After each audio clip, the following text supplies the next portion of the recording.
Udah kan? Assalamualaikum warahmatullahi wabarakatuh. Selamat malam semuanya. Di sini kami dari kelompok 5, dari kelompok 8 Teknologi Polimer akan mempresentasikan hasil dari diskusi kami yaitu mengenai pembuatan biofoam dari pati tongkol jagung. Next.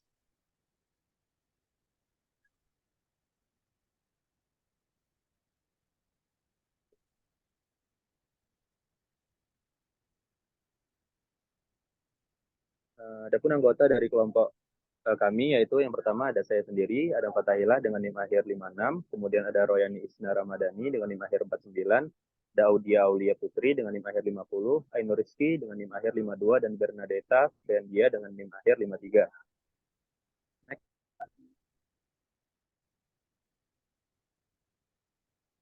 Untuk topik dari materi kami sendiri, yaitu yang pertama ada pendahuluan, teori singkat, kemudian prosedur pembuatan, kemudian karakteristik, kelebihan dan kekurangan biofoam, dan yang terakhir yaitu kesimpulan. Next.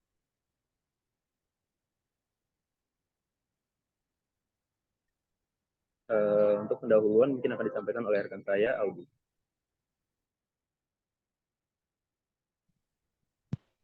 Untuk yang pertama yaitu pendahuluan.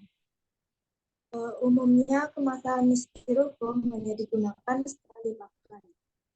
Selanjutnya akan dibuang hingga sering menimbulkan tumpukan sampah yang banyak karena styrofoam tidak bisa terdegradasi. Inovasi teknologi berbasis ramah lingkungan beberapa tahun terakhir terus meningkat. Sebagai contohnya dalam dunia polimer, penggunaan bioplastik maupun biofoam sebagai kandidat pengganti kemasan plastik berbahan polistiren. Ada beberapa hal yang mendasar, mulai dari efek kesehatan sampai pada efek lingkungan yang ditimbulkan sampah plastik polistiren.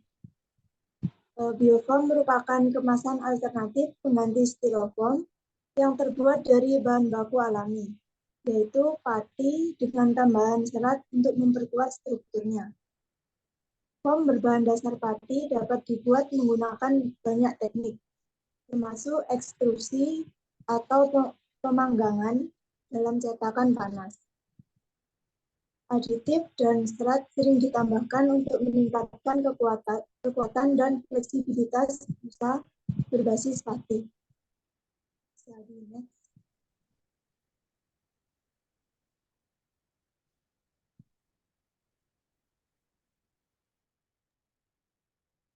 Teori singkat yang sendiri yaitu pati diperoleh dari bahan sumber nabati melalui proses ekstraksi menggunakan air dan metode penyaringan. Pati diolah dan menambahkan bahan tambahan seperti gliterol dan pengisi serat untuk membentuk material biofoam yang tahan lama dan kuat. Biofoam dari pati dapat terurai secara alami sehingga mengurangi dampak negatif terhadap lingkungan dan memberi alternatif yang lebih lestari untuk produk berbahan polistirena. Pati dapat digunakan dalam pembuatan biodegradable foam karena memiliki sifat yang murah, biodegradabilitas tinggi, tidak toksik, dan banyak terdapat di alam. Tapi biodegradable foam yang terbentuk dari pati dapat larut dalam air dan memiliki sifat fisik dan mekanik yang kurang baik.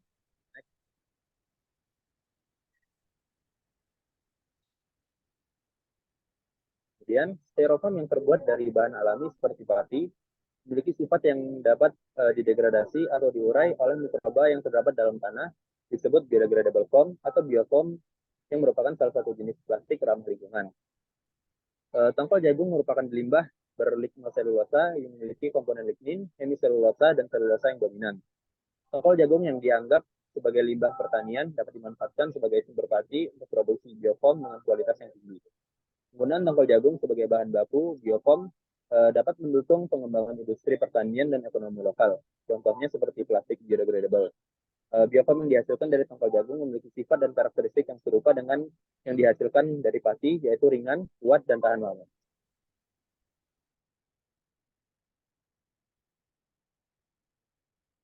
Untuk selanjutnya ada prosedur kerja.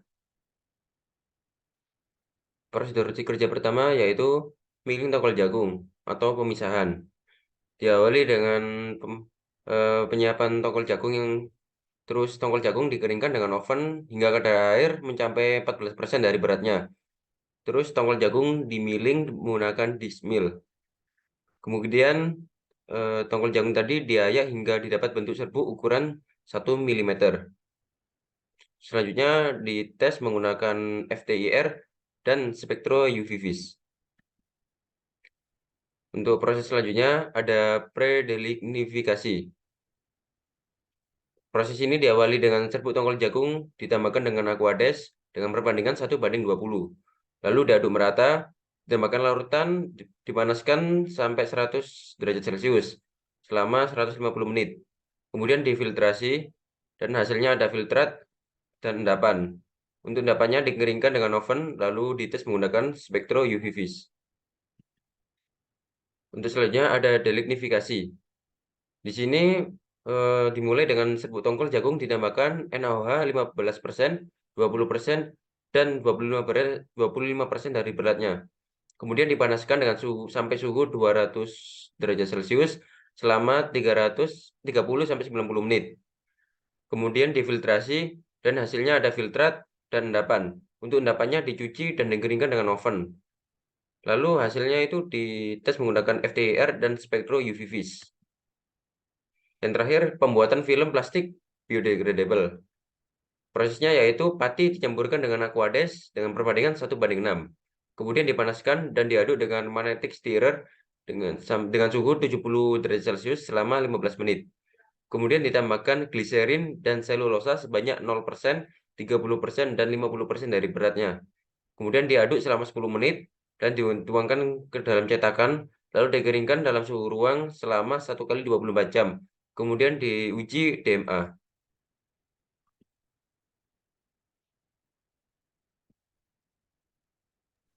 Untuk selanjutnya yaitu pengujian karakteristik. Yang pertama, uji organoleptik. Uji organoleptik atau evaluasi sensori merupakan pengujian yang menggunakan indera manusia dalam menilai tekstur, penampakan, aroma, dan bentuk dari pangan atau wadah.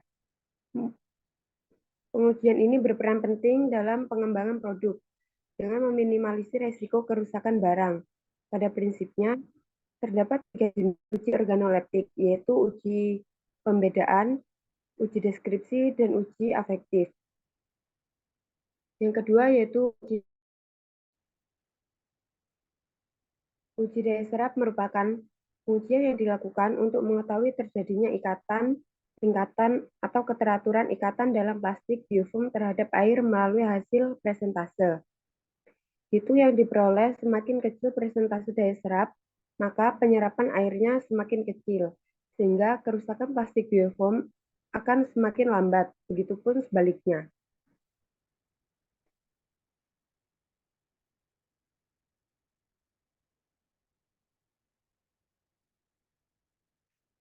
Yang ketiga yaitu uji kebocoran. Uji kebocoran merupakan dilakukan untuk memeriksa keutuhan suatu kemasan dan untuk tahanan kemasan dari zat cair. Pengujian ini dapat dilakukan dengan memberikan air kering ke atas sampel biofilm selama 1 menit. Yang keempat yaitu uji biodegradable. Uji biodegradable dilakukan untuk mengetahui seberapa lama sampel terurai dan terdegradasi dengan baik di lingkungan. Pengujian ini dilakukan menggunakan wadah yang diisi dengan tanah, kemudian sampel dimasukkan ke dalamnya. Pengecekan sampel dilakukan pada hari ketiga, ke-7, dan ke-14.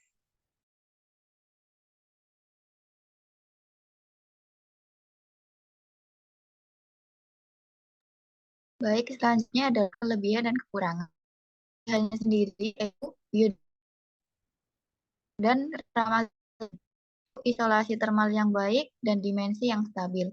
Lalu untuk kekurangannya yaitu biaya produksi yang relatif tinggi, lalu keterbatasan daya tahan terhadap kelembapan, lalu energi dan sumber daya yang dibutuhkan dalam proses produksi. Next.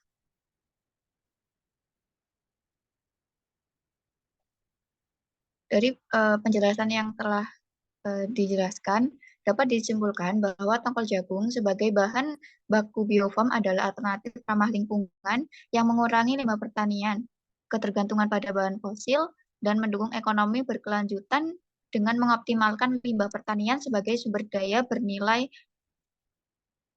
Biofoam dari tongkol jagung dapat menjadi langkah positif dalam mengurangi jejak karbon dan mendorong penggunaan bahan ramah lingkungan dalam manufaktur.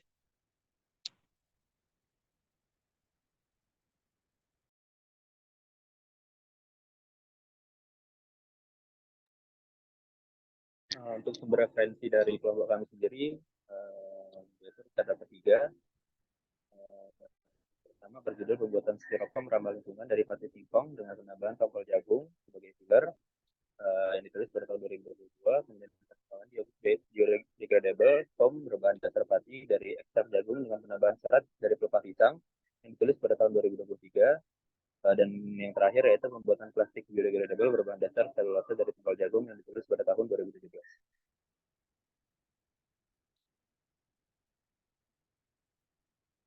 Mungkin sekian dari kelompok kami, kurang lebihnya maaf apabila ada kita. Akhir kata, wassalamualaikum warahmatullahi wabarakatuh.